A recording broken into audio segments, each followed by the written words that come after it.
நடந்தானே இயேசு நாமத்தில் உம்மாலாகும் எல்லாமா ஆண்டவரே எல்லாமாகும் ஆகாதது எதுவும் இல்லை உம்மால் ஆகாதது எதுவும் இல்லை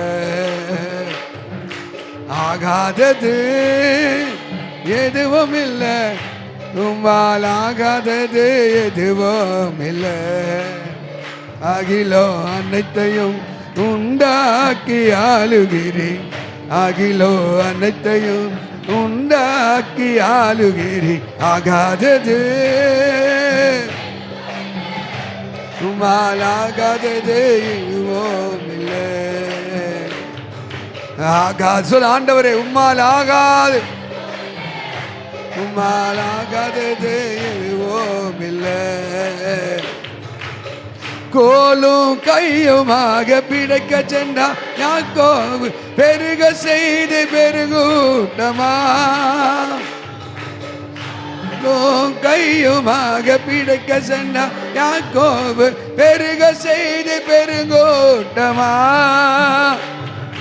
உம்மாலாகும் எல்லாமாகும் அப்பா உம்மாலாகும் எல்லாமாகும் ஆகாதது ராகாதே உம்மால் ஆகாதது எதுவும் இல்லை நல்ல கையை தட்டி நல்ல வாய் அறிவு உம்மால் ஆகாதது எதுவும் இல்லை அலங்கார வாசலிலே அலங்கோல் முழவனன் நடந்தான் இயேசு நாமத்தில் நம்பு தேவனுடைய சுகமாக்கிற வல்லமை நம்பு ஓ உர்ரபகரஷிக்கெட்டு உம்மால் ஆகும் லாகோ எல்லாமா ரெண்டு கையை தச்சி லாகோ எல்லாமாகும் ஆகாதது yes Jesus we love you Lord the Holy Spirit உடைய மகிமை இறங்கட்டும் எஸ் எஸ் ஜீசஸ் உம்மால் ஆகாதது எதுவும் இல்லை கண்ணீரை கண்டவுடன் கல்லறைக்கு சென்றவன் கரம் பிடித்து தூக்கி விட்டு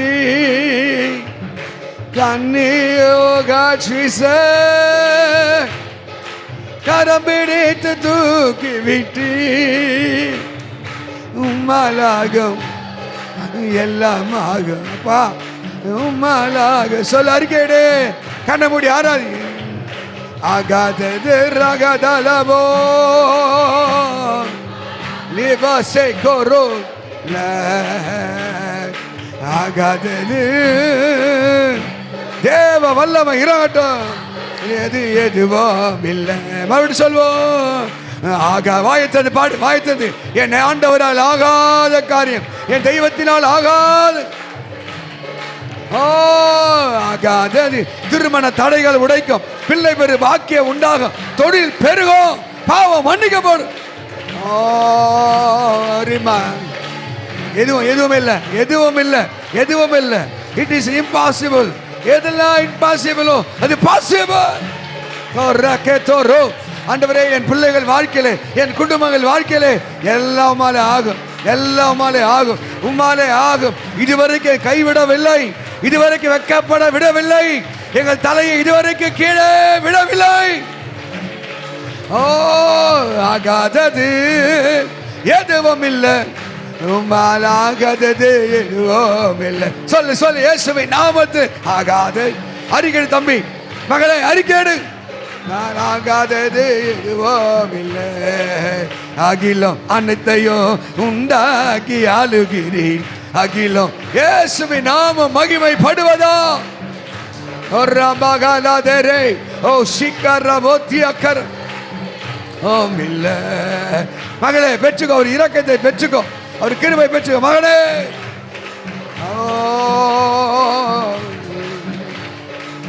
கோலும் கையுமாக பிழைக்க சென்றார் யாக்கோபு பெருக செய்தீர் ஓ பெருங்கூட்டமா இந்த பிள்ளைகளை பெருங்கூட்டமா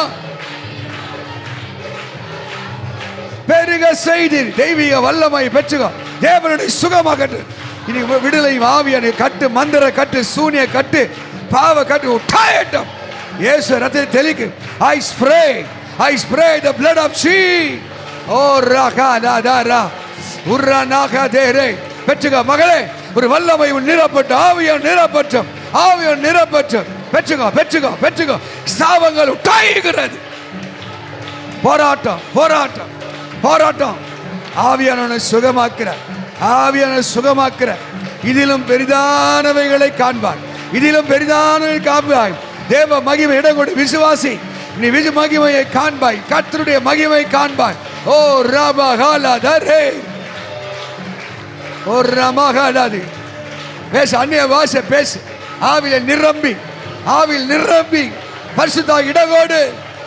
ரீமஹதா ராகாது. வாலிப தம்பி மேல, தங்கச்சி மேல, சிறு பிள்ளைகள் மேலே தேவனுடைய கிரியைகள் வெளிப்பட, ஆண்டவருடைய கிரியைகள் வெளிப்பட.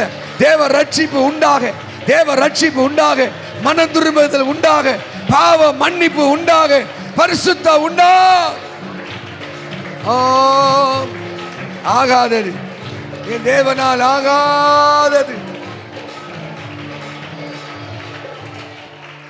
அலங்கார வாசலிலே அலங்கோல முடவன் அன்று நடந்தானே இயேசு நாமத்தில். உம்மாலாகும் எல்லாமாகும். ஒருவேளை வாழ்க்கை முடங்கி போயிருக்கா, ஒரு நல்ல செய்தி உன் காதில் வரல, கலங்காதே பிள்ளையே. உன் வாழ்க்கையை அவர் கட்டவிழ்க்க வல்லவராயிருக்கிறார். உன்னை குணமாக்க வல்லவராயிருக்கிறார். உன்னை உயிர்ப்பிக்க வல்லவராயிருக்கிறார். கேள், ஆண்டவர் என்னை இந்த நாளில் விடுதலை செய்யும், சத்துரு பிடியிலிருந்து விடுதலை செய்யும், உலக பாவத்தில் விடுதலை செய்யும். ஓ நன்றி ஜீசஸ்.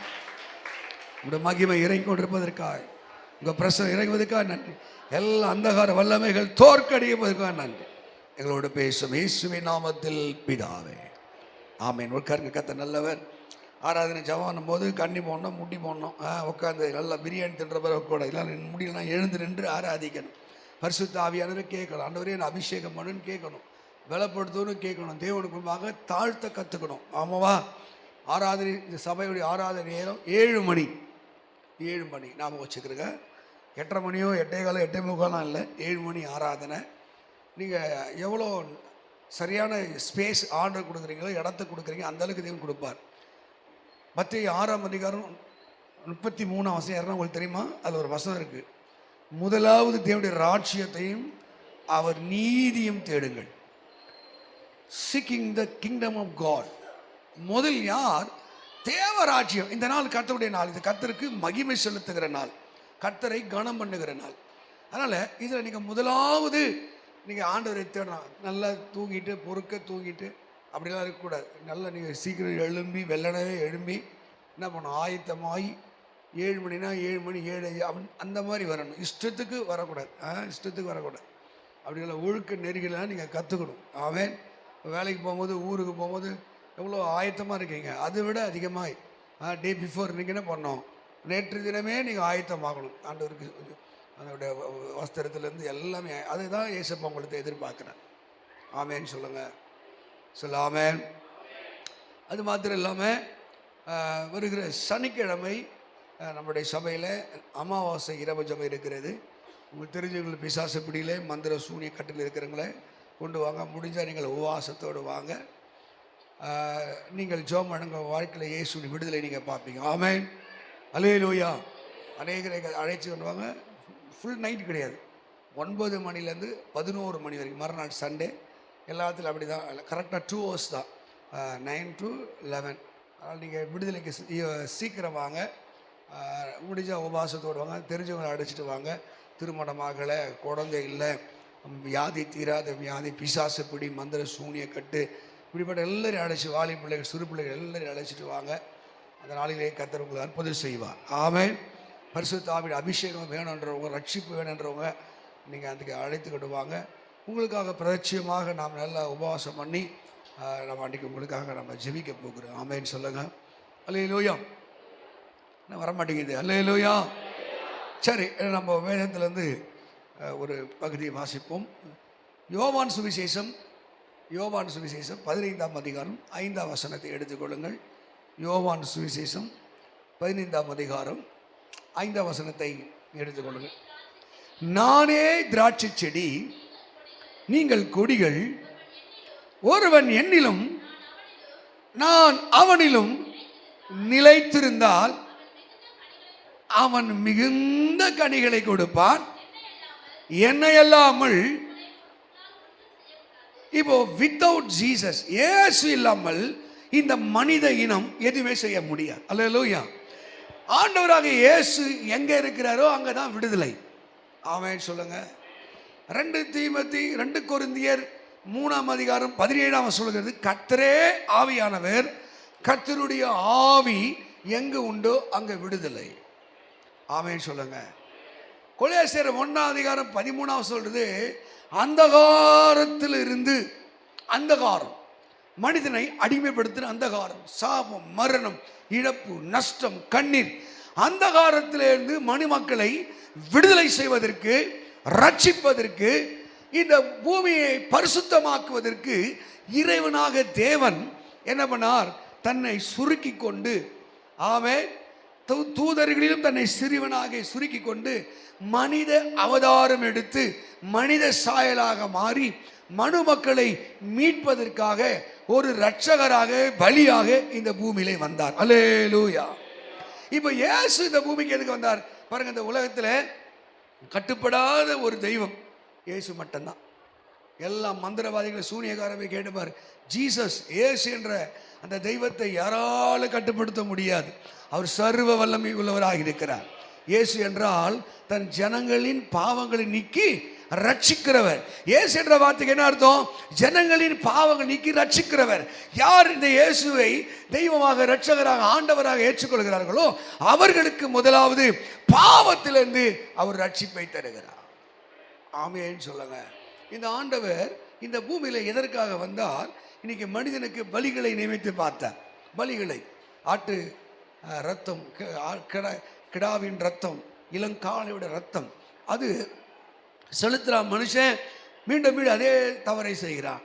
அப்போ குற்றமில்லாத ஒரு பலியாக, ஆடாக, விலையேற பெற்ற மாசில்லாத ரத்தமாக தேவன் இந்த பூமியிலே தன்னை அனுப்ப வேண்டும் என்று விரும்பி ஒரு சரீரத்தை ஆயத்தப்படுத்தி கன்னி மரியாளுடைய வயிற்றிலே ஒரு சுதனாக, மனுஷகுமாரனாக, ஸ்திரீனிடத்திலே பிறந்து மனுஷனுக்குள்ளே பிறந்தபடினாலே மனுஷகுமாரனாக அவர் வெளிப்பட்டு தேவகுமாரனாக தன் ஊழியத்தை முடித்தார். அல்லேலூயா.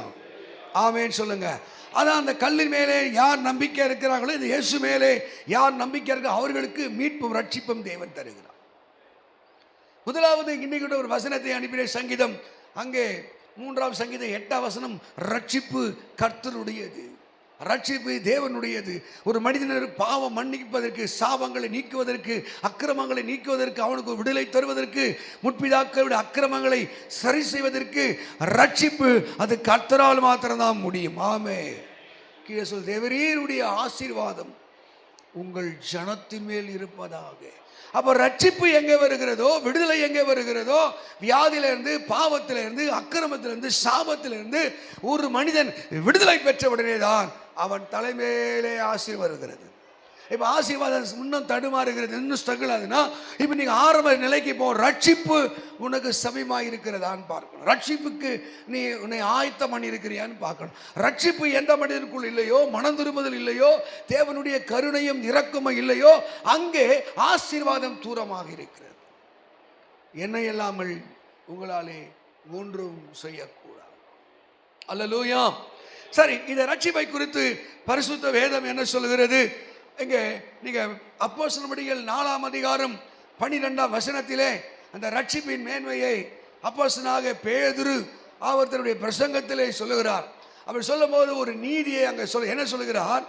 அப்போஸ்தலர் 4ஆம் அதிகாரம் 12ஆம் வசனம், அவராலே அன்றி வேறு ஒருவராலும் ரட்சிப்பு இல்லை, நாம் ரட்சிக்கப்படும்படிக்கு வானத்தின் கீழெங்கும் மனுஷர்களுக்குள்ளே அவருடைய நாமமே அல்லாமல் வேறொரு நாமம் கட்டடப்படவில்லை. அல்லேலூயா. நாம் ரட்சிக்கப்படும்படிக்கு அவருடைய நாமமே அல்லாமல் வேறொரு நாமம் ரட்சிக்கப்படவில்லை. அப்ப மனிதன் மீட்கப்பட வேண்டும், மனித பாவங்கள் மன்னிக்கப்பட வேண்டும். நேற்று பிறந்தவர்கள், இன்று பிறந்தவர்கள், நாளை பிறக்க போகிறவர்கள் எல்லாருடைய ரட்சிப்புக்காக ஒரே தரத பூமியிலே அவர் பிறந்து மரிக்க வேண்டும் என்பது அது தேவனுடைய நியமமாய் கட்டளையாக இருக்கிறது. அல்லேலூயா, ஆமென் சொல்லுங்க. அவரால் அன்றி வேறு ஒருவர் ரட்சிப்பில்லை. நீங்க ரட்சிக்க மனுஷனுக்கு காப்பாற்றுவதற்கு பல உபாய தந்திரங்களை பிசாசு இதை சுற்றி வந்தால், இதை செய்தால், அதை செய்தால், இந்த பரிகாரங்களை செய்தால், இதை மெழுகுவர்த்தி கொளுத்தினால், இப்படி நடந்தால், திரிந்தால் ரட்சிப்பு. வசனம் சொல்லுகிறது, இந்த சுவிசேஷம் இல்லாமல் வேறொரு சுவிசேஷம் இல்லை. இந்த இயேசுவை தவிர வேறு ஒரு ரட்சிப்பு இல்லை. இந்த இயேசுடைய அந்த விடுதலை இல்லாமல், இயேசுடைய கருணை இல்லாமல் மனிதனுக்கு வேறு ரட்சிப்பு இல்லை. அவராலே அன்றி வேறு ஒருவராலும் ரட்சிப்பு இல்லை. ஹல்லேலூயா. நீங்கள் ரட்சிக்கப்பட வேண்டும் என்றால், விடுதலை அடைய வேண்டும் என்றால், பாவமோ மரணமோ சாபமோ உங்களை மேற்கொள்ளாத இருக்க வேண்டும் என்றால், கர்த்தராகிய இயேசு உங்கள் பாவங்களுக்காக மரித்தார் என்பதை நீங்கள் நம்ப வேண்டியது அவசியமாக இருக்கிறது. இந்த ரட்சிப்பு என்பது என்ன? முதலாவது, இது சாத்தான் பிடியிலிருந்து மனுமக்களை காப்பாற்றுவது. அல்லேலூயா, ஆமென். எபிரேயர் நிருபம் 2ஆம் அதிகாரம் 14 15 வசனத்தை படிங்கள்.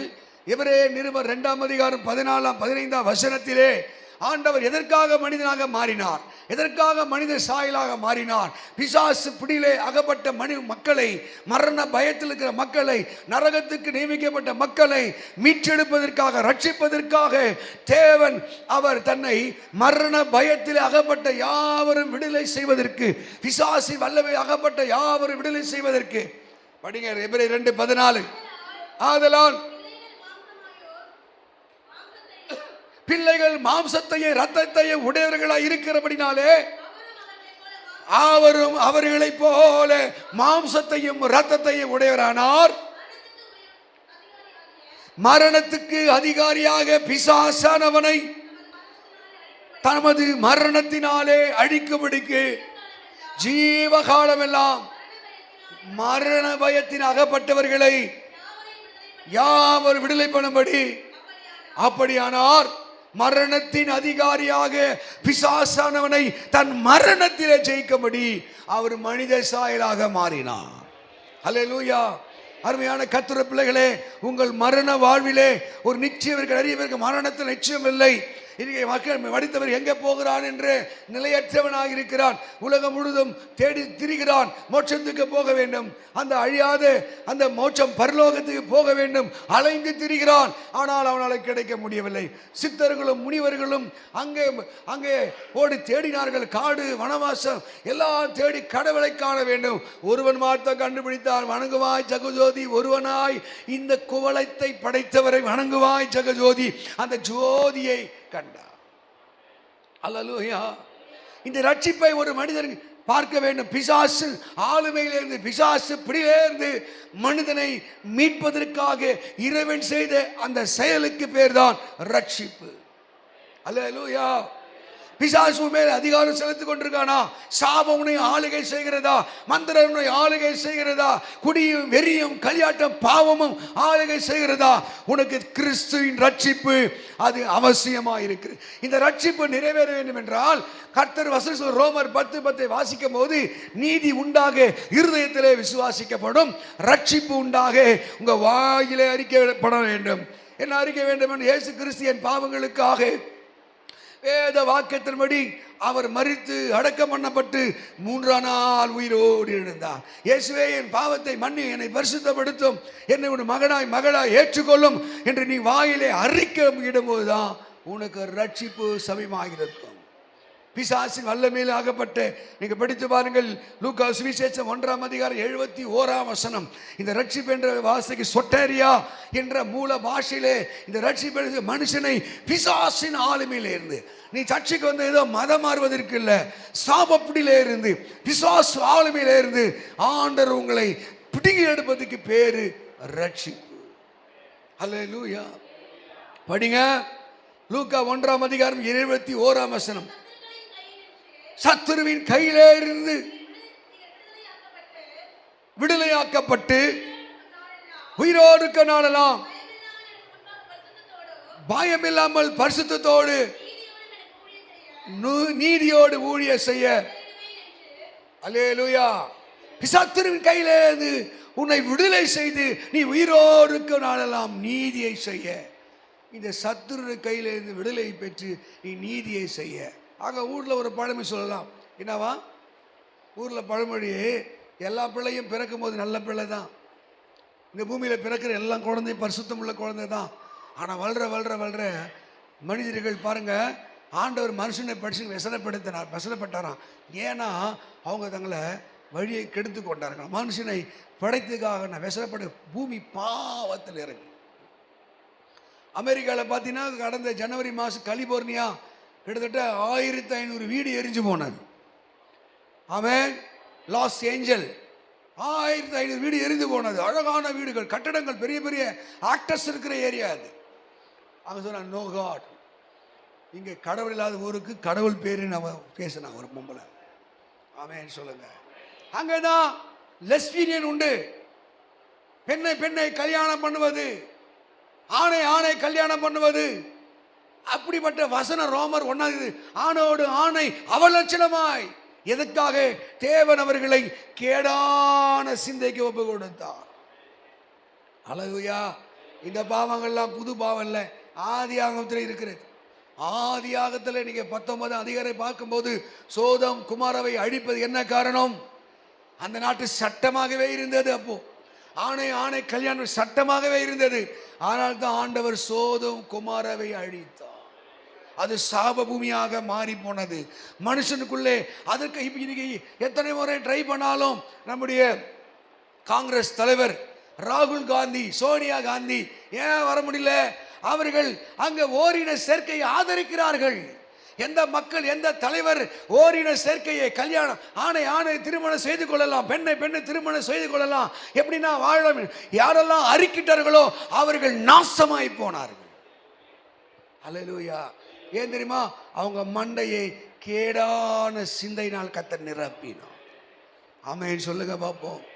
அல்லேலூயா. அப்ப ரட்சிப்பு, இந்த பாவத்திலிருந்து ஒரு மனிதனுக்கு ரட்சிப்பு இந்த உலகத்தில் யாராலும் கொடுக்க முடியாது. இன்னைக்கு மனுஷன் போராடுகிறான், பாவத்தோடு போராடுகின்றான். இயேசு கிறிஸ்து சொல்றார், அவர் ரத்தம் சகல பாவங்களை நீக்கி அது சுத்திகரிக்க அது வல்லமை உள்ளதா இருக்குது. அவரால் அன்றி என்ன இல்லையா, வேறு ஒருவரால் ரட்சிப்பு இல்லை. ஆமென். எபிரேயர் நிருபம் 11 அதிகாரம் 7 வசனத்தை படிக்கும் போது அங்கே நோவாவுக்கு ஒரு எச்சரிக்கிறார். நோவாவுக்கு ஒரு எச்சரிப்பு. நோவா, இந்த பூமி மனுஷன் பாவத்தில் நிரம்பி இருக்குது, அசுத்த வாழ்க்கை நிரம்பி இருக்கிறான். இந்த மனுஷனை படைத்துக்காக நான் விசனப்படுகிறேன் அப்படின்னு சொல்லி நோவா ஆண்டவர் அங்கே அற்புதம் செய்வார். ஒரு பேழையை கட்டு நோவா, ஒரு கொப்பேறு மரத்தில் கட்டு, கிட்டத்தட்ட ஒரு கப்பலை 100 வருஷம் கட்டுறான். எத்தனை வருஷம் கட்டுறாங்க? 100 years எடுத்து செதுக்கி செதுக்கி அவ்வளோ நீள அகல, அப்பட 60 முழம் 30 முழம் உயரம், 30 முழம் அகலம், அப்படி ஒரு படகை கட்டுறான். ஆமென் சொல்லுங்க. அல்லேலூயா. ஆமென் சொல்லுங்க. அவ்வளோ பெரிய படகை கட்டி கொண்டு இருக்கிறான். கட்டி கொண்டு இருக்கும் போது கேட்கிறான், நோவா என்ன இது, எதுக்காக கட்டுற? கர்த்தர் இந்த பூமியை அழிக்க போகிறார். எப்படி அழிக்க போகிறார்? வானத்திலே இந்த மழையை கொண்டு அழிக்க போகிறார். இந்த வசனத்தை கேட்கும்போது எல்லாருக்கும் அலட்சியம். மழையை மக்கள் பார்த்ததில்லை, வானத்திலிருந்து மழை பார்த்ததில்லை. பூமியிலேருந்து ஊற்றுதான், பூமியிலேருந்து தண்ணி பழந்து அப்படியே பொங்கி பொங்கி வரும், தேவையானா குடிச்சுப்பான். ஆமென். மழையை மேலே பார்த்ததில்லை. அதனாலே நோவா சொல்லுகிற உபதேசம் அநேகருக்கு இடரலாய் இருந்தது. கர்த்தராக இயேசு கிறிஸ்து இந்த பூமியை ஆட்சி செய்ய வரப்போகிறார். அல்லேலூயா. இந்த வசனத்தை நம்புகிறவன் பாக்கியவான், இந்த வசனத்தை நம்புகிறவன் பிழைப்பான். இஷ்டத்துக்கு வாழ்ந்த நோவாவை போல படிங்க. ரோமர் அந்த எபிரேயர் 11:7 படிங்க. என்ன சொல்லுது பாருங்க. விசுவாசத்தினாலே நோவா காணாதவைகளை குறித்து தேவ எச்சரிப்பு. That is what's mean by salvation. That is warning of God. யாரு ரட்சிப்பு என்பது தெரியுமா? உனக்கு ரட்சிப்பு சமீபமா இருக்க வேண்டும் என்றால், ரட்சிப்பு உனக்கு துவங்க வேண்டும் என்றால் தேவ எச்சரிப்பை நீ கேட்கவே. அல்லேலூயா.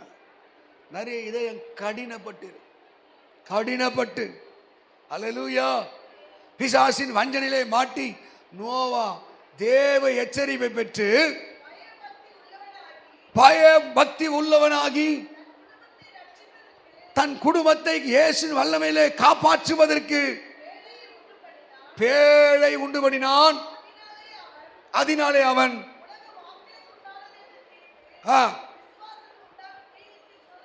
விசுவாசத்திலே உண்டாக நீதிக்கு அவன் சுதந்திரவாளியாக சொந்தக்காரனாக மாறினான்.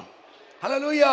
தேவ எச்சரிப்பை யார் எந்த மனிதன் பெறுகிறானோ கர்த்தருடைய எச்சரிக்கை போது உணர்த்தும் போது நீ அந்த பாவத்தை விட்டு வந்து விட வேண்டும். நோவா வாழ்ந்த காலத்திலே நோவா நீதிமானும் உத்தமமாக இருந்தபடினாலே தேவ எச்சரிப்பு அவன் காது இங்க இருக்க எல்லாரும் கர்த்தர் எச்சரிப்பான். இந்த பாவத்தை விட்டுவிடு, இதை செய்யாதே. நேற்று கூட ஒரு சகோதரியோடு பேசிக் கொண்டிருந்தேன். உங்களுக்கு எல்லாம் நல்ல அறிமுகமான சகோதரன், ரொம்ப சகோதரன், என் ஊழியத்துக்கு ரொம்ப உதவியானவர், ரொம்ப உதவியானவர். சொல்றாங்களே காலாலே செய்த வேலையை தலையால செய்கிறார், அந்த மாதிரி ஒரு கீழ்ப்படியுள்ள சகோதரன். ஆனால் இளம் அந்த கர்த்தருடைய சத்தத்தை மறித்து போனார். ஒவ்வொரு முறை நான் எச்சரிக்கிறேன். அவன் செஞ்ச என்ன தெரியுமா?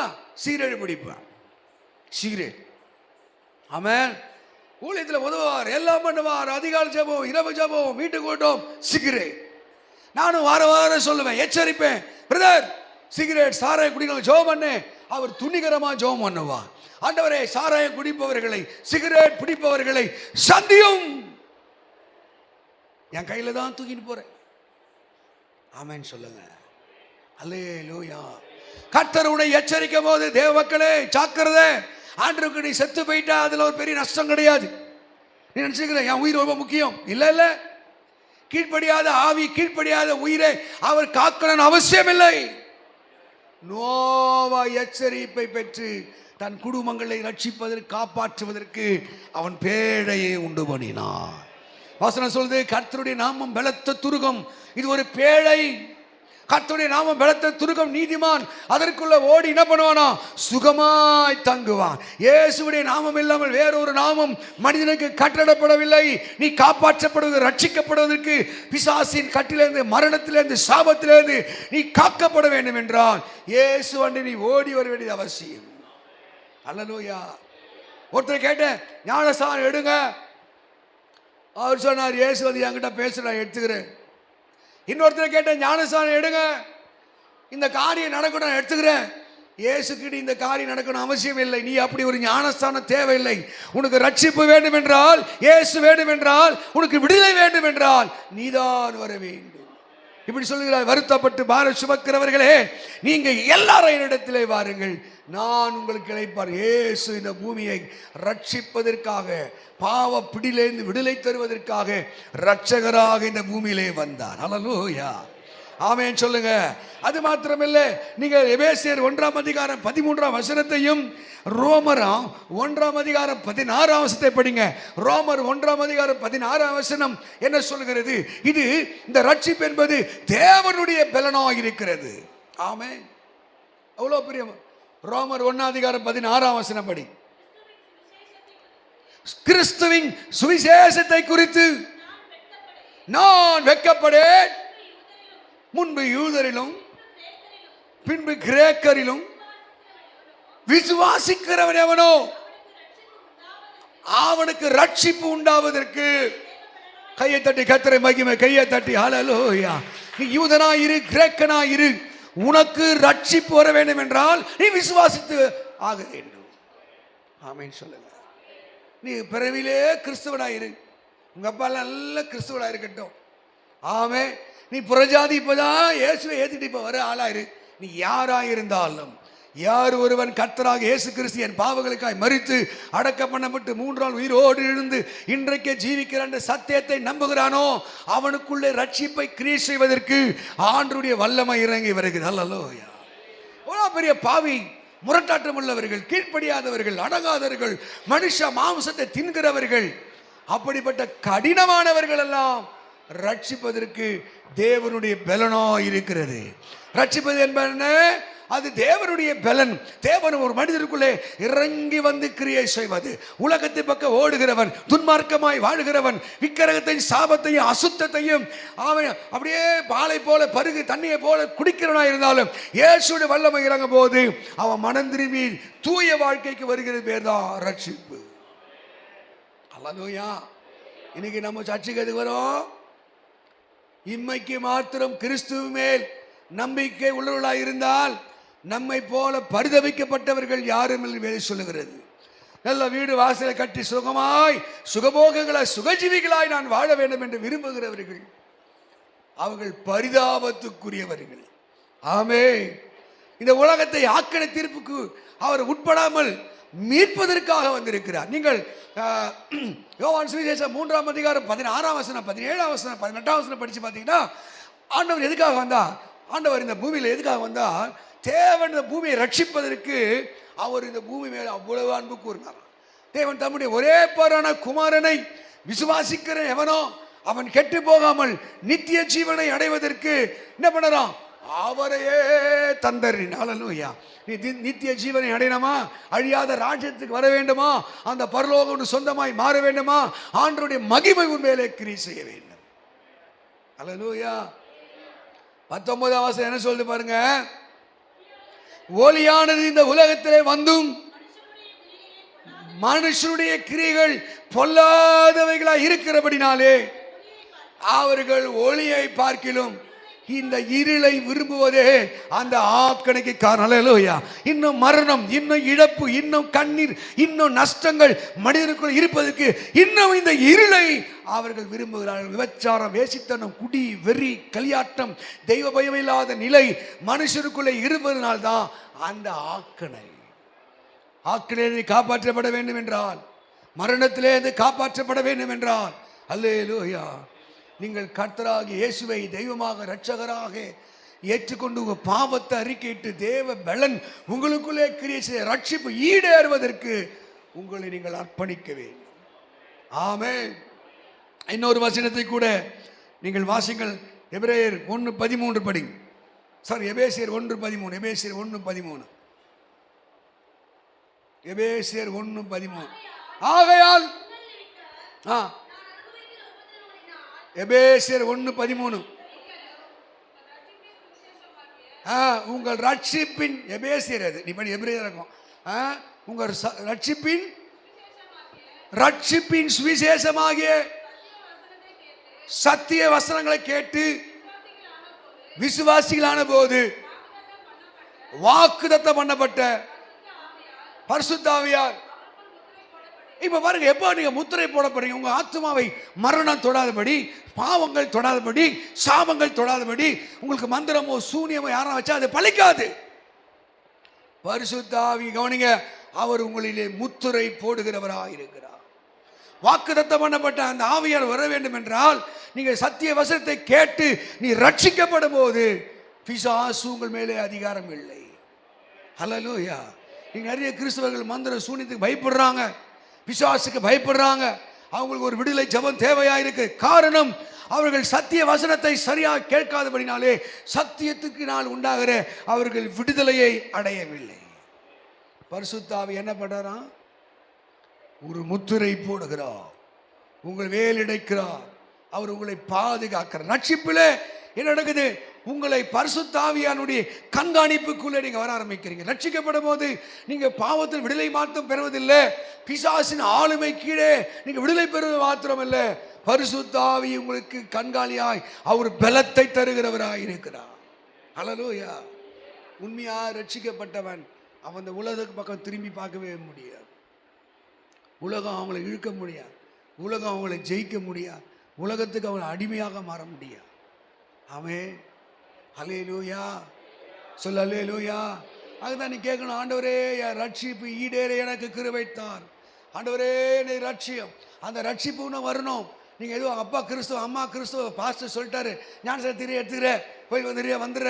ஆனால் நீ என்னைக்கு ரட்சிக்கப்படுகிறாயோ, என்னைக்கு மனம் திரும்புகிறாயோ, எப்போ பாவங்கள் விட்டு போகிறதோ, சங்கீதம் 32:1-2 படிக்கும் போது எவனுடைய பாவத்தை கர்த்தர் மன்னிக்கிறாரோ, எவனுடைய அக்கிரமத்தவர் எண்ணாதிருக்கிறாரோ அவன் தான் பாவம், அவன் தான் பாக்கியம். உன் பாவம் மன்னிக்கப்பட்டிருக்க வேண்டாம். சங்கீதம் 32:1-2 படிங்க. எவனுடைய மீறுதல் மன்னிக்கப்பட்டதோ, எவனுடைய பாவம் மூடப்பட்டதோ அவன் பாக்கியவான். கர்த்தர் எவனுடைய அக்கிரமத்தை எண்ணாதிருக்கிறாரோ, எவனுடைய ஆவிலே கபடு இல்லாதிருக்கிறதோ, அல்லேலூயா. அப்போ வாழ்க்கை பாக்கியவான் பாக்கியவதியை மாற வேண்டுமா? அப்போ இயேசு உங்கள் பாவத்தை மன்னிக்க வேண்டும். இயேசு உங்கள் பாவத்தை மன்னிக்க வேண்டும். ஆமென் சொல்லுங்க. இன்னைக்கு நிறைய பேர் ஞானஸ்நானம் இருக்குன்னா அழுதான், பயப்படுறான். என் வீட்டுக்காரனை கேட்கணும், என் பொண்டாட்டியை கேட்கணும், எங்கள் அம்மாவை கேட்கணும், எங்கள் அப்பாவை கேட்கணும். ஆமென். இன்னைக்கு இன்னும் குடியிலேருந்து வெறியிலேருந்து விடுதலை இல்லை. சொன்னேன், நீ இயேசுவில் யாரும் ஏமாற்ற முடியும், மரணத்தை யாரும் தடுக்க முடியாது. கீழ்ப்படியாவின் பிள்ளைகளிடத்திலே இப்போது கிரியை செய்கிற ஆகாய்த்த பிரபு. யாரெல்லாம் டிஸ்ஒபீடியன்ட் இருக்குதோ, கீழ்ப்படிலையோ, அவன் மேலே தான் பேய் கிரியை செய்யும். நீ உபதேசம் கீழ்ப்படியல, பாஸ்டர் கீழ்ப்படி முடியல, என் பெற்றவங்களுக்கு கீழ்ப்பட முடியல, இவனுக்கு என்னென்ன நடக்கலாம். ஆமென். ஏனென்றால் நீ தேவ கட்டுப்பாட்டை விட்டு வெளியே இருக்கிற, தேவனுடைய பாதுகாப்பை விட்டு வெளியே இருக்கிற. கீழ்ப்படியாவின் பிள்ளைகளிடத்தில் எபேசியர் 2:2 படிச்சு பார்த்தீங்கன்னா அவங்ககிட்ட தான் பிசாசு பலமாய் கிரியை செய்வான். ஹல்லேலூயா. படி எபேசியர் 2:2 படி, சிரிச்சிட்டு இருக்காத, படி படி எபேசியர் 2:2 படி. அவைகள் நீங்கள் முற்காலத்திலே உலக வழக்கத்தின் கேட்டபடியாகவும் கீழ்ப்படியாமின் பிள்ளையிடத்திலே இப்போது கிரியை செய்கிற ஆகாயத்து அதிகார பிரபுவாகிய ஆவிக்கேற்றபடியே நடந்து கொண்டீர்கள். ஹல்லேலூயா. மேல இருக்கிற ஒருத்தன் ஆட்டி படைப்பான். உன்னை விபச்சார சிந்தையினாலே, வேசின் எண்ணங்களினாலே, இச்சையினாலே, காம விகாரத்தினாலே, பெருமையினாலே, கோபத்தினாலே, பழினாலே, பகையினாலே உன் கண்களை நிரப்பி வைத்திருப்பான். நீ கீழ்ப்படிலனா நீ சாத்தானுடைய கட்டுப்பாடுல இருக்கு. அதனால்தான் ஆண்டவர் சொல்றார், வருத்தப்பட்டு பார சுமக்கிறவர்களே எல்லாரும் என்னிடத்திலே வாருங்க, நான் என்ன பண்ண போறேன், உனக்கு விடுதலை தரப்போகிறேன். இயேசுடைய விடுதலை வேண்டும் என்றால், இயேசு ரட்சிப்பு வேண்டும் என்றால், ஆமென், அவர் இலவசமாய் தர அந்த ரட்சிப்பை அடைய வேண்டும் என்றால், அங்கே ஒருத்தர் அப்படி ஜெபிக்கிறான், ஆண்டவரே பாவியாக என் மேல கிருபையாக. நீ ஜெபம் பண்ணு, மனசுல ஜெபம் பண்ணு, இயேசுவே பாவியாக என் மேல கிருபை, எனக்கு ஒரு விடுதலை தார். பிசாசு நீங்கினா சாபங்கள் உடைய ஆரம்பிக்கிறது. அல்லேலூயா. நீ எந்த இடத்துல நிந்தையா இருக்கியோ, எந்த இடத்துல அவமானமா இருக்கியோ, எங்க நீ அற்பமா என்ன பண்றியோ, உனக்குள்ளே கத்த நற்கிரிகளை துவங்க ஆரம்பிப்பான். அங்கே விடுதலை செய்ய ஆரம்பிப்பான். உனக்குள்ளே லைஃப் சேஞ்ச் ஆகும், மாற்றம் வரும். துன்மார்க்கமான குணம் மாறும், கொள்ளாத குணம் மாறும், கீழ்ப்படியாத குணம் மாறும். ஆண்டவர் உனக்குள்ளே கிரியை செய்வதற்கு நீ இடம் கொடுக்க பரிசுத்த ஆவி உனக்குள்ளே பலமாய் கிரியை செய்ய இடம் கொடுக்க அந்த ரட்சிப்பு ஈடேறி கொண்டே இருக்கிறது. ஆமென். யாரெல்லாம் அந்த ரட்சிப்பில் சரியாக வாடுகிறார்களோ அவர்களை கர்த்தர் ஆசீர்வதிக்க துவங்குகிறார். ரட்சிப்பு கர்த்தருடைய. தேவரீர் உங்களுடைய ஆசீர்வாதத்தினாலே உங்களுடைய ஆசீர்வாதம் உங்கள் ஜனத்தின் மேலே இருப்பதாக. ஹல்லேலூயா. இன்னொரு வசனத்தை படிங்க, 1 பேதுரு 1:9 படிங்க. 1 பேதுரு ரொம்ப முக்கியமான வசனம், இது ரொம்ப முக்கியமான வசனம். 1 பேதுரு 1:9 படிங்க. அங்க என்ன சொல்ல ஆண்டவரே, உங்கள் விசுவாசத்தின் பலனாகிய ஆத்துமா ரட்சிப்பு. இப்ப பாருங்க, இப்ப நீங்கெல்லாம் ஆத்துமா, இது அடுத்த ஸ்டெப். பாவம் மன்னிச்சு மாத்திரல்ல, அடுத்த ஸ்டெப் ஒரு முக்கியமானது. ஆமென். அல்லேலூயா. இந்த ஆத்துமா ரட்சிக்கப்பட வேண்டும், ஆத்துமா ரட்சிக்கப்பட வேண்டும். இப்ப நீங்க எல்லாம் யாரா இருக்கணும்னா ஆத்துமாக்கு ரட்சிப்பை நீ ஒப்பு கொடுக்க வேண்டும். ஆத்துமான்றது என்ன? நம்முடைய மனசு, உணர்ச்சி, விருப்பம். இன்னும் கெட்ட வார்த்தை மாறல, கெட்ட வார்த்தை மாறல. இந்த எமோஷனல் உணர்ச்சியை பிசாசு கையில் இருக்கும். ஆமென் சொல்லுங்க. அல்லேலூயா. உங்க விருப்பம், டிசையர், உங்க ஆசைகள் எல்லாம் உலக மனுஷனை போல இருக்கும், உலக செக்குலர் பீப்புளை போல இருக்கும். நேற்று கூட யூத் மீட்டிங்கில் சொன்னேன், அதில் ஒரு வசனம், நான் எதற்காக பிடிக்கப்பட்டனோ அதை அடைய ஆசையாய் தொடர்கிறேன். ஒன்று செய்கிறேன், நான் பின்னானவைகளை மறந்து நான் முன்னானவைகளை நோக்கி. நீ பின்னானவைகளை இன்னும் மறக்கல, பழச தோண்டி தோண்டி, குப்பையை தோண்டி தோண்டி. நீ ஒவ்வொரு செல்ஃபோனை தோண்டினா நிறைய இருக்கும், எக்ஸு, ஒய், ஜெட்டு, பழைய கேர்ள் ஃப்ரெண்டு, பழைய பாய் ஃப்ரெண்டு, தேவையில்லாத அன்வான்ட் கால்ஸு, சும்மா கழுதை எழுந்துட்டு போட்டோம். பாவத்தின் வஞ்சனையில் சிக்கி உண்டா, ஒரு நாள் அவமானம் நுரை தள்ளுகிறது போல, கடல் நுரை தள்ளுகிற அவமானம் தள்ள ஆரம்பிக்கும். கர்த்தர் உன்னை எச்சரிக்கிறார், ஜாக்கிரதை. கர்த்தர் உணர்த்துகிறார், ஜாக்கிரதை. இங்க பரிசுத்த வேதம் நமக்கு என்ன சொல்லி தருகிறதா? உங்க ஆத்துமா ஈடேறுவதற்கு நீங்கள் முயற்சி பண்ண வேண்டும். ஆத்துமா ரட்சிப்பு என்னவா? ஆத்துமா ரட்சிப்பு என்னவா? அது அருமையானது. உன் ஆத்மா ரட்சிப்பு அருமையானது. அல்லேலூயா. அவர் ஆத்மாவை அவர் ஊற்றினாராம். ஆண்டவராக இயேசு கிறிஸ்து பூமியிலே மனித அவதாரம் எடுத்தபடினாலே அவர் உபவாசம் செய்தார். நீ ஒரு ஆம்பளையோ ஒரு பொம்பளையோ ஒரு விசுவாசியோ நீ ஒரு வேளை கூட உபவாசம் பண்ணலாம், நீ ரொம்ப ஆபத்தான நிலையில இருக்கிறேன்னு அர்த்தம். நீ ஆபத்தான நிலையில இருக்கிற. பிசாசு எப்போ கூட உனக்கு என்ன வேணா பண்ணலாம். ஆமே, உன் ஆத்துமா ஈடேறுவதற்கு நீங்கள் உபவாசம் இருக்க வேண்டும். மத்தேயு 26:41 படிக்கும் போது நீங்கள் சோதனைக்கு உட்படாதபடிக்கு நீங்கள் விழித்திருந்து ஜெபிக்க சொல்லார். நீ ரட்சிக்கப்பட்ட இத்தனை வருஷம் ஆகியும் உன்னாலே ஜெபிக்க முடியவில்லை என்றால், 1 மணி நேரம் ஜெபிக்க முடியவில்லை என்றால், ஜெபத்திலே உன்னை ஒப்பு கொடுக்க முடியவில்லை என்றால் ரொம்ப ஆபத்தில் நீ இருக்கிறாய் என்பதை மறந்து போகாது. சீஷர்கள் 3 ஆண்டு இயேசுவோடு வாழ்ந்தார்கள். ஊழியத்தில் ஒப்பு கொடுத்தவர்கள் தான். ஆண்டவர் எச்சரிக்கிறார். அதுக்கப்புறம் நிர்வாணிகளாய் பயந்தோகலிகளாய் இயேசுவை விட்டுட்டு ஓடி போனவர்களாய் அங்க வேதத்திலே பார்க்கிறோம். ஆமென் சொல்லுங்க பார்ப்போம். ஆத்துமா ரட்சிப்பு அருமையானது. எசேக்கியேல் படிக்கும் போது 18:20 சொல்லுகிறது, பாவம் செய்கிற ஆத்துமா சாகம். சர்ச்சை தானே வர, உனக்கு காதல் எதுக்கு? காதல் முறை தெரியாத காதல். ஆமாவா? ஒரு பொண்டாடி இருக்கும் போது இன்னொரு பொண்ணு மேலே ஏன் உனக்கு இச்சை வருது? சொல்லுது, பிறர் மனைவியை இச்சிக்கிறவன் கொலை செய்யணும்னு போட்டிருக்குது. பிறர் மனைவி மேலே ஆசைப்படுறவன் எவன் தன் மடியில் ஒரு நெருப்பு கட்டி எடுத்து இடுப்பில் மடியில் வச்சுக்க முடியுமா? தன் மடியில் நெருப்பு வேகாம வச்சுக்க முடியுமா? அப்படியே பிறர் மனைவியை தொடுகிறவன் அவன் ஆக்கணைக்கு தப்பான்னு போட்டிருக்குது. அல்லேலூயா. எதுக்கு அந்த இச்சை நாவி? எதுக்கு அந்த விபச்சார எண்ணம்? எதுக்கு அந்த கொடி வெறி களியாட்டம்? அந்த ஆத்துமா அறிவில்லாமல் இருக்கிறது. அப்ப ஆத்துமா ஈடேற வேண்டும். ஆத்துமாவுடைய ரட்சிப்பு போற வேண்டும். அல்லேலூயா. ஆண்டவர் அறிந்து ரட்சிக்கப்பட்ட பிள்ளைகள், பாஸ்டர்ஸ் பிள்ளைகள், ஊழியக்கார பிள்ளைகள், நல்ல சபையில மூப்பர் பிள்ளைகள், ஆண்டவர் அறியாத புறமதஸ்தரை காதல் செய்த ஊழியத்தை அழித்து போன எத்தனையோ பேர். ஏன்? ஆத்துமாவிலே ரட்சிப்பு இல்லை, ஆத்துமாவிலே விடுதலை இல்லை, ஆத்துமாவுக்காக அவர்கள் பரிதபிக்கவில்லை. பாவம் செய்கிற ஆத்துமா அது சாகவே சாகும். தாய் செய்த பாவம், தகப்பன் செஞ்ச பாவம் அப்படியே தான் வரும். அந்த காதல் கல்யாணம் அது பரம்பரையா அப்படி போய்கிட்டே இருக்கும். சாபம். அல்லேலூயா. வரமன் ஆமென் சொல்லலேலூயா. அப்ப ஆத்துமா மீட்பு அவசியமா இருக்கிறது. ஆத்துமா ரட்சிப்பு அவசியமா இருக்கிறது. பாவம் செய்கிற ஆத்துமா என்ன பண்ணுமா? அது சாகவே சாகும். நீங்க எபிரேயர் 10:39 படிக்கும் போது அங்கே ஒரு வசனம் இப்படி சொல்லுது பாருங்க. எபிரேயர் 10:39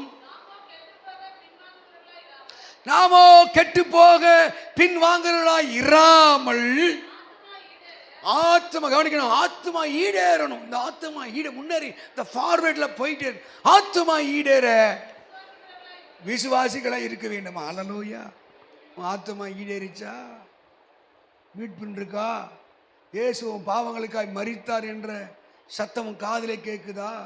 சிலுவை பாடு மரணங்களை தியானிக்க ஒரு கண்களிலே கண்ணீர் வருகிறதா? இதைத்தான் பிலிப்பு 2:12 அப்போஸ்தலனாகிய பவுல் பிலிப்பு சபைக்கு எழுதுகிறார். அங்க என்ன சொல்ல படிங்க. பிலிப்பு 2:12 வாசிக்கும் பொழுது,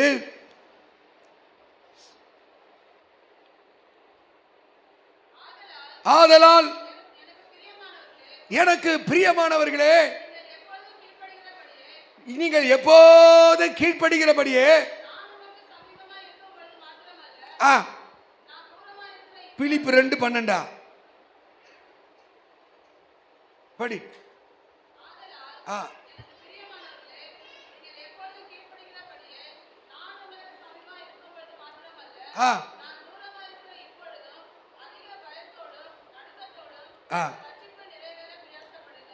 என்ன சொல்றாரு? உங்க ரட்சிப்பு கம்ப்ளீட் ஆகணுமா? உங்க ரட்சிப்பு கம்ப்ளீட் ஆகணுமா? நீ சர்ச்சைக்கு வந்து ஞானஸ்தானம் எடுத்த உடனே நீ ரட்சிக்கப்படல, சரியா? பேர் தான் மாத்திருக்கு. அப்போ இந்த ரட்சிப்பு நிறைவேறுவதற்கு உன்னை எதற்காக இயேசு ரட்சித்தாரோ அந்த ஆத்மாவில் ஒரு விடுதலை வர வரைக்கும் நீங்கள் பிரயாசப்பட்டு கொண்டே இருக்கவே. ஆமென் சொல்லுங்க. அல்லேலூயா. யார் ஒருவன் சரியா ரட்சிக்கப்படணும் கர்த்தரை அழைத்து தண்ணியை அழைச்சிக்கிட்டு போவார். காடு வனவாசம் அவன் ஊழ்ந்து ஜெபிப்பான். அவன் தாய் தகப்பட பாவத்துக்காக ஜெபிப்பான், முன்னோருடைய பாவகரமாக ஜெபிப்பான், அவன் கண்கள் குளமாக மாறும். அல்லேலூயா, அல்லேலூயா. நீங்க ஆத்துமா மீட்படைவதற்கு, ஈடேறுவதற்கு நீங்கள் பிரயாசப்படுங்கள். இயேசு பக்கத்தில் இன்னும் இதய கதவை தட்டுகிறார், உங்களை ரட்சிக்க விரும்புகிறார். அதே யாக்கோபு 1:21 படிங்க. யாக்கோபு 1:21 படிங்க. யாக்கோபு 1:21 ஆகையால்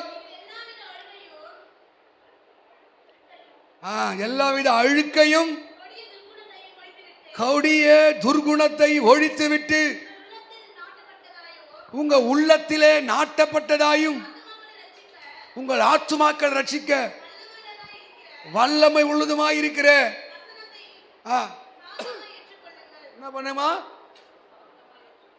உங்க ஆத்துமா ரட்சிக்கப்படுவதற்கு, மீட்கப்படுவதற்கு தேவ வசனத்தை ரொம்ப டென்ஷன் இல்லாம அது எனக்கு தான் ஆண்டு பேசுறார் என்று சாந்தமா ஏற்றுக்கொள்ளுங்க. அல்லேலூயா. இயேசு ரட்சகராக இந்த பூமியிலே வந்தார், உன்னை மீட்பதற்கு மீட்பராக இந்த பூமியிலே வந்தார். உங்க ஆத்மாவை அலைபாய்தா, மனசும் உணர்ச்சியும் விருப்பங்களும் பிசாசு கட்டுப்பாடு இருக்கா, நீ ஆண்டவருடைய உபதேசத்துக்கு கீழ்ப்படைய முடியவில்லையா? ஆமென். இயேசுவை நோக்கி, இயேசுவே பாவியாக என் மேலே கிருபையாய் என்னை ரட்சியும். உங்க ஆத்மா ஈடேற, உங்க ரட்சிப்பு நிறைவேற இயேசுவே எனக்கு கிருபை தாரும். உங்க ஆத்மாவை தேவ சமூகத்தில் விட்டு இன்னைக்கு இன்னும் கெட்ட வார்த்தை, இன்னும் தூஷணம், இன்னும் பழி குறை மாறல, ஏன்னால் ஆத்மாவிலே விடுதலை இல்லை. அல்லேலூயா. இதை யாரும் கவனிக்கிறது இல்லை, இந்த விஷயத்தை கவனிக்கிறது இல்லை. பவுல் எழுதுகிறார், எதுக்கடா இந்த காரணம்? நீங்க ரோமர் 7ஆம் அதிகாரத்தில் 14-15 படிங்க. ரோமர் 7:14-15 படிங்க.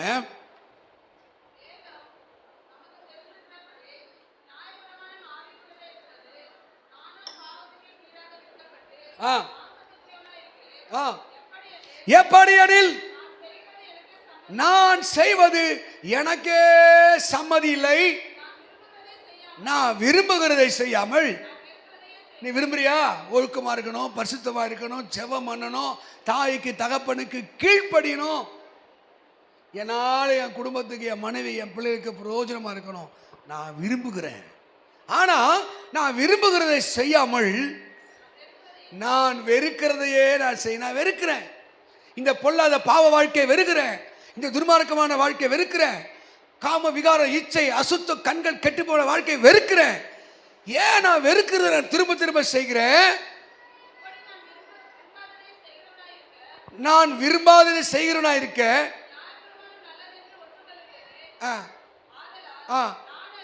நான் அல்ல, எனக்குள்ளே வாசமா இருக்கிற பாவம். உனக்குள்ள பாவம் வாசமா, தம்பி அம்மா, பாவம் வாசமா இருக்கு. நீ ஒரு சின்னர், நீ ஒரு பாவி. ஆனால் தான் நீ விரும்புகிறதை செய்யாம நீ வெறுக்கிறதையே செஞ்சிட்டு இருக்க. இது வரைக்கும் உனக்கு ஒரு விடுதலை இல்லை, ஒரு மீட்பு இல்லை. அதே துன்மார்க்கமான வாழ்க்கை, அதே சோம்பலான வாழ்க்கை, அதே கீழ்ப்படியான வாழ்க்கை. நீ சொல்லு, இயேசுவே என்னை மரணத்திலிருந்து ஊற்றி காப்பாற்றின தேவனே, என்னை ரட்சியும் ஆண்டவரே. ரட்சிப்பு கர்த்தருடையது. அவருடைய ஆசீர்வாதம் அவருடைய ஜனத்தின் மேல் வர வேண்டும் என்றால் அந்த ரட்சிப்பு உங்க வாயிலே இருக்க வேண்டும். இயேசுவே என்னை மன்னியும், என்னை பரிசுத்தப்படுத்தும். இன்னைக்கு நிறைய பரிசேயர்கள் சபையில் இருக்கிறார்கள். என்ன, நான் காணிக்கை கொடுக்கிறேன், தசமமாக கொடுக்கிறேன், நான் வாரத்தில் 2 வேளை உபவாசம் பண்ணுகிறேன், அவங்க பெருமையை பேசுகிறவர்கள் உண்டு. ஆனால் ஒருத்தன் அதே அதிகாரத்திலே பாவியாக என் மேலே கிருபையாயிரும் என்று ஜெபித்த போது கர்த்தர் அவன் பாவத்தை மன்னித்து அவனுக்கு விடுதலை தந்தார். தேவ மக்களை, இன்றைக்கு உங்க பாவத்தை விடுதலை தர வேண்டும் என்றால் ஓடி அழுது புலம்பி ஜெபம் பண்ணு.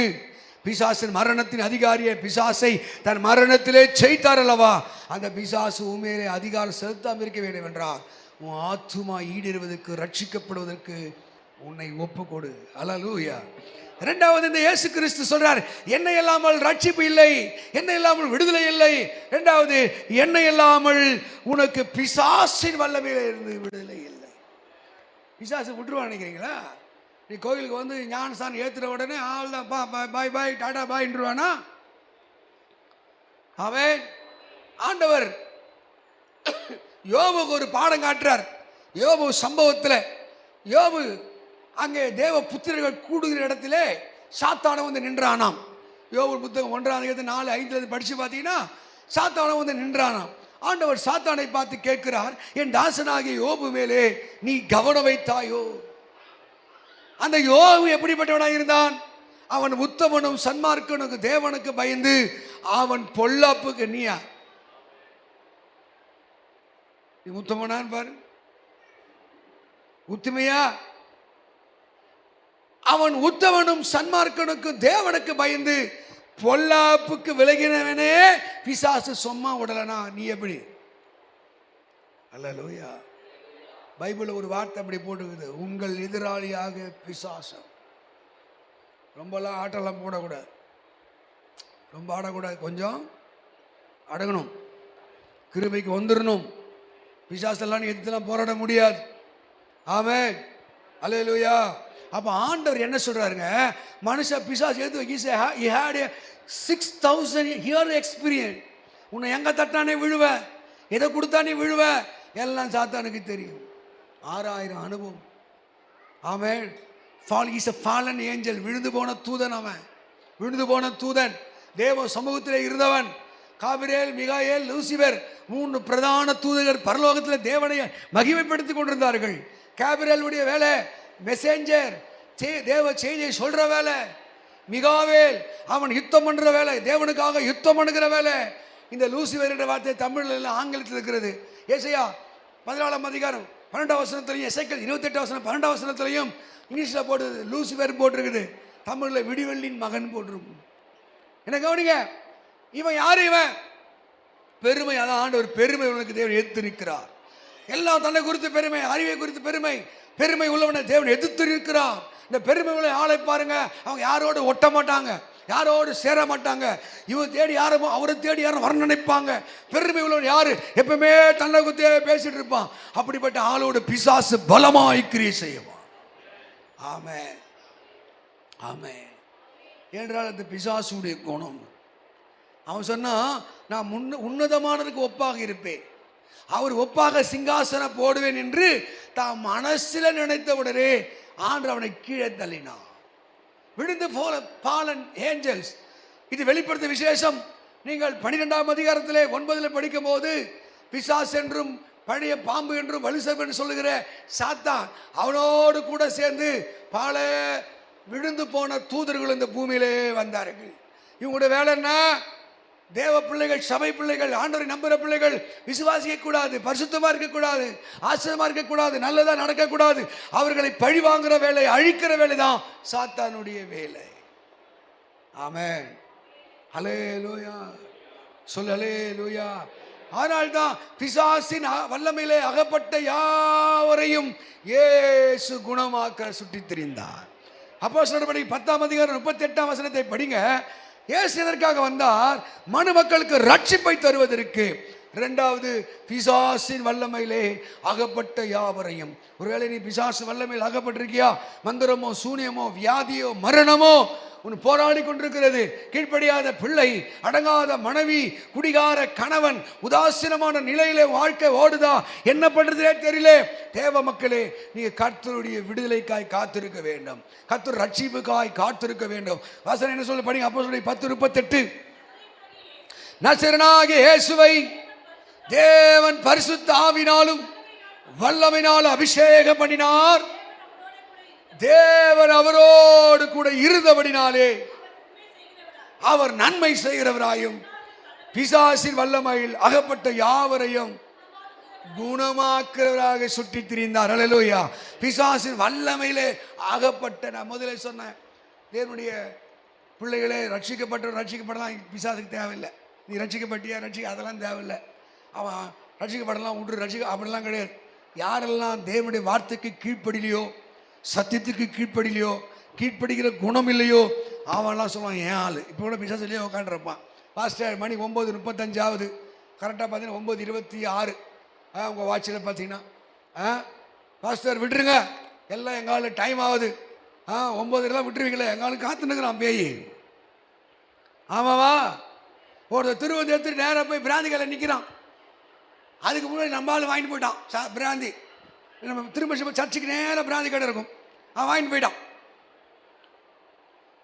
இன்னொரு சர்ச்சு விசுவாசி ரெண்டாவது வாங்கிட்டு போறான். டேய் என்னடா கவனிமா, டேய் ஹலோ கவனி, டேய் என்னடா திருவிருந்தர் எடுத்துட்டு போய் பிராந்தி கடையில் நிற்கிற?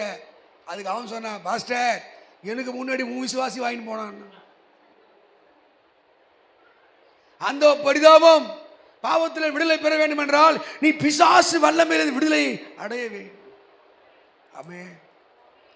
அவன் பாவத்தின் அதிகாரியான், மரணத்தின் அதிகாரி, கரைப்படுத்துகிறவன், நஷ்டப்படுத்துகிறவன். சிலர் நஷ்டப்படுவான், அப்படியே நஷ்டம். அவன் கை தொடர்ந்து தொலைங்குதா, அழிஞ்சு போதா. நீ பிசாசு வல்லமை, மந்திரத்தின் வல்லமையில, சூனியத்தின் பாவத்தின் வல்லமை இருக்கிற மறந்துடாது. நீ வைக்கிறதெல்லாம் வளருதா, அழிந்து போதா? நீ நிற்கிற இடம் வெந்து போதா, இல்லை வளர்ந்து போதா? சொல்றான், அவன் நின்ன இடம் வெந்துடான். பார்த்தீங்களா, அவ்வளவு விஷம், அவ்வளவு சாவு. ஆமே, நீ பிசாசின் பிடியில இருந்து விடுதலை பெற வேண்டும். நீ விடுதலை பெற்றிருக்கியா? யாருன்னா நல்லா இருந்தா உங்களுக்கு போராம வருதா, பகை வாங்க தோணுதா, விரோதிக்கிற எண்ணம் தோணுதா? ஐயோ பரிதா. நீ சத்தியத்தை அறிந்தும் வசனத்தை அறிந்தும் சாத்தான் கீழே இருக்கிறாய். வெளிப்படுத்த விசேஷம் 3ஆம் அதிகாரத்தை படிச்சுப்பார். ஆமென். எழுதுகிறார், அவர்கள் சாத்தான் கீழே இருக்கிறார்கள். ஆமென் சொல்லுங்க. அல்லேலூயா. அப்ப பிசாசின் பிடியிலிருந்து நீ விடுதலை அடைய வேண்டும். இயேசு என்ன பண்ணாரு? 1 யோவான் 3:8 பிசாசின் வல்லமையிலே ஆகப்பட்ட யாவரையும். எதுக்காக வந்தாராம் தம்பி? பிசாசு கிரிகளை அழிப்பதற்கு, சாத்தானுடைய கிரிகளை அழிப்பதற்கு. உங்க வாழ்க்கையில சாத்தான் கிரிகளை அழிச்ச ஒரு அனுபவம் இருக்கா? சாத்தானுடைய வேலை நஷ்டம். யோபு வாழ்க்கையில நஷ்டம். அங்கே வியாதி வந்தது, மரணம் வந்தது, நஷ்டம் வந்தது. அல்லேலூயா சொல், அல்லேலூயா. நிறைய பேர் அதை உணரவே மாட்டாங்க.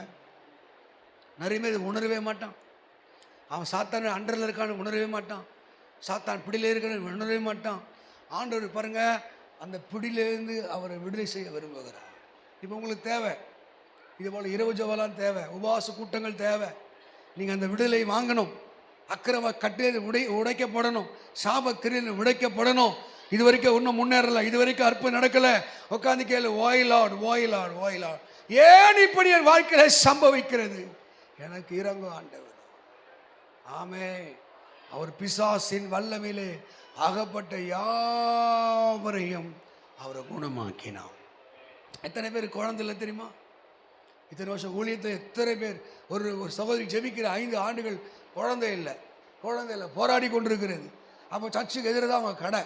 ஒரு நாள் வந்து பாஸ்டர் ஜோமன் வந்தேன், கையை வச்சு ஜெபிக்க ஆரம்பிக்கிறது. உள்ளேருந்து ஆவி பேசுது, நான் அவங்க அம்மா பேசுகிறேன், சின்ன வயசுல என் பொண்ணுக்கு நான் காவலாக இருக்கிறேன், என் பொண்ணை விட்டு நான் எப்படி போவேன் ஆன்னு அழுது. ஆமே. அது பவுல் ஞான பிரகாசம், அதெல்லாம் நம்ப மாட்டேன். ஆமே. செத்தவங்க வந்து பேச நான் நம்ப மாட்டேன்.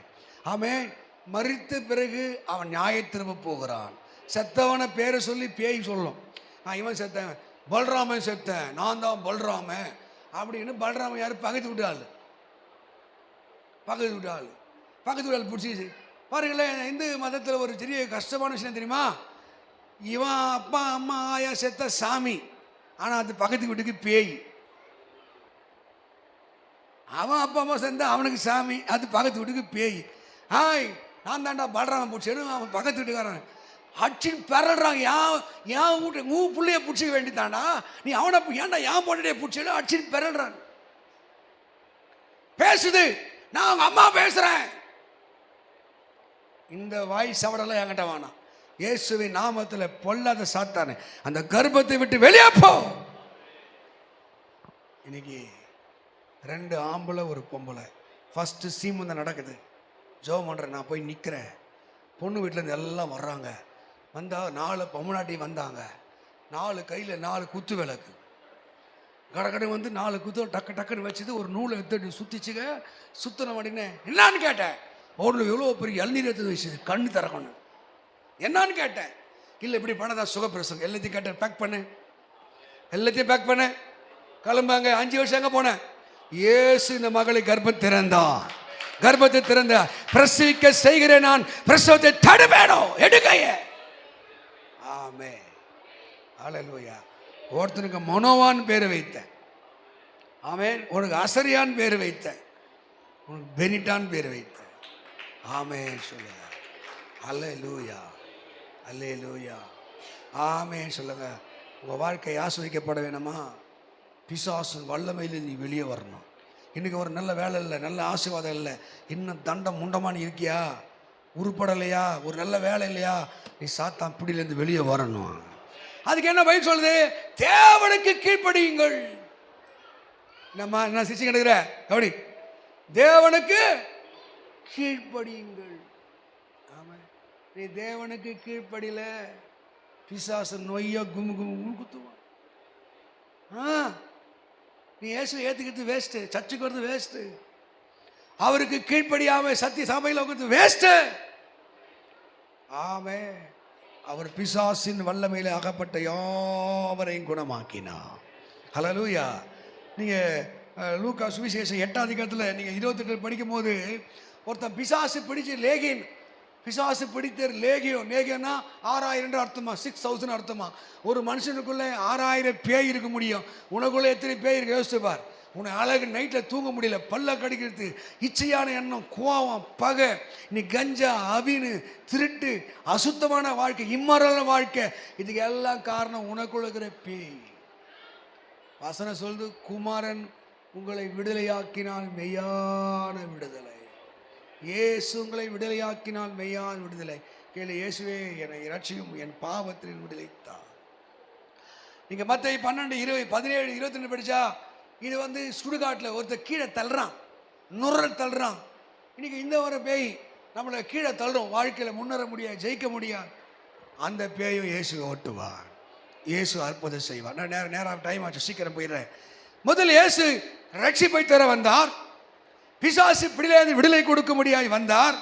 மூன்றாவது வியாதியில் இருந்து, இன்னைக்கு வியாதி பாருங்க, டெய்லி ஒரு வியாதி, டெய்லி ஒரு வியாதி. வியாதி இல்லாத மனுஷன் யாருமே இல்லை. ஆமாம், வியாதி வந்துனே இருக்குது. மரணத்தில் இருந்து அவர் நம்ம என்ன பண்ணலாம், மீட்டெடுத்தான். அல்லேலூயா. இப்போ செக் பண்ணால் எல்லாருக்கும் எல்லா நோய் இருக்கும், புது புது நோய். இப்போ 2 நோய் ரொம்ப ஃபேமஸாக போயினுக்குது. ஒன்று ஹார்ட், ரெண்டாவது கேன்சர். நிறைய இப்போ கேன்சர் டிசீஸ் நிறைய ஆகி போச்சு. இந்த ஜங்க் ஃபுட்டு சாப்பிட்றவங்க எதுக்காக வருது? இப்போ நேற்று கூட ஒரு அம்மாவுக்கு ஒரு கேன்சர், யூட்ரஸில் கேன்சர் போயிட்டே இருக்குது. போன வாரத்தில் ஒரு அம்மா கேன்சரில் செத்தே போச்சு, த்ரோட் கேன்சர் தச்சுக்கு செத்து போச்சு, கேன்சர் நோய். அல்லேலூயா. ஏசு சொல்கிறார், நானே உன் பரிகாரியை கர்த்தர், ஐ ஆம் த யுவர் ஹீலர். எதுவே நம்புறீங்க? இயேசுடைய சுகத்தை நம்புறீங்களா? நானே உன் பரிகாரி கர்த்தர். அன்றைக்கி தெய்வீக சுகத்தை மனுஷன் நம்புறதில்லை, தேவனுடைய சுகத்தை நம்புறதில்லை. ஆமை, தொட்டதெல்லாம் ஹாஸ்பிட்டல், தொட்டதெல்லாம் மருந்து, அப்படியே ஓடுறது. நானே பாருங்க, யாத்ராபுத்த 15ஆம் 26ஆம் வசனத்தில் அவங்க மாறா என்று இடத்துக்கு வரும்போது அந்த மாறாவின் தண்ணி எப்படி இருந்துச்சா? அது கசப்பாக இருந்தது. மாறாவின் தண்ணி கசப்பாக. உங்கள் வாழ்க்கை கசப்பை மாற்றக்கூடிய சக்தி இயேசுக்கு இருக்கிறது. ஆமே, அந்த மாறாவை அவர் மதுரமாய் மாற்றுவதற்கு அவர் வல்லமை படைத்தவராக இருக்கிறார். ஹல்லேலூயா. ஆமே. டைமில் நான் அடுத்து போயிடுறேன். வியாதி, இன்றைக்கி வியாதியிலேருந்து, சாபத்திலேருந்து நீங்கள் பைபிளை படித்து பார்த்தீங்கன்னா சங்கீதம் 103 படித்து பாருங்க. சங்கீதம் 103 படிங்க. ஒருத்தர் லூக்கா 8:17 படிங்க. லூக்கா 8:17 ஒருத்தர் படி, சீக்கிரம் படிங்க. சில மத்தேயு 8:17 சங்கீதம். அவர் உன் அக்கிரமங்கள் எல்லாம் மன்னித்து உன் நோய்கள் எல்லாம் குணமாக்கி உன் பிராணனை அழுக்கு விலக்கி கிருபையினாலும் முடிசூட்டுவார். அல்லேலூயா. அவர் கிருபையினாலும் இரக்கத்தினாலும் அவர் உன்னை முடிசூட்டுவார். உன் பிராணனை என்ன பண்ணுவாரா? உன் பிராணனை அழிவுக்கு இழந்து தப்பி வைப்பார். ஆமேன்னு சொல்லுங்க. என்னம்மா என்னாச்சு? கவனி. ஆமேன். உன் பிராணனை அவர் அழிவிலேருந்து உங்களை தப்பி வைப்பார். தெய்வீக சுகத்தை இன்னைக்கு யாரும் நம்புறதில்லை. ஆமேன். கர்த்தருடைய ரட்சிப்பை யாரும் நம்புறதில்லை. அல்லேலூயா சொல்லுங்க. ஆமேன். நம்புங்க, கர்த்தருடைய வல்லமையை நம்புங்க, அவருடைய அபிஷேகத்தை நம்புங்க. ஆமேன் சொல்லுங்க. ரைட், படிச்சுங்க. மத்தேயு 8:17. அவர் தாமே நமது பலவீனங்களை ஏற்றுக்கொண்டு நமது நோய்களை சுமந்தார். பாருங்க, அவர் தாமே நமது பலவீனங்களை ஏற்றுக்கொண்டு நம்முடைய நோய்களை சுமந்தார். நம்புறீங்களா? இயேசு நோய்களை சுமந்தார். நீங்கள் பைபிளை படிச்சு பாருங்க.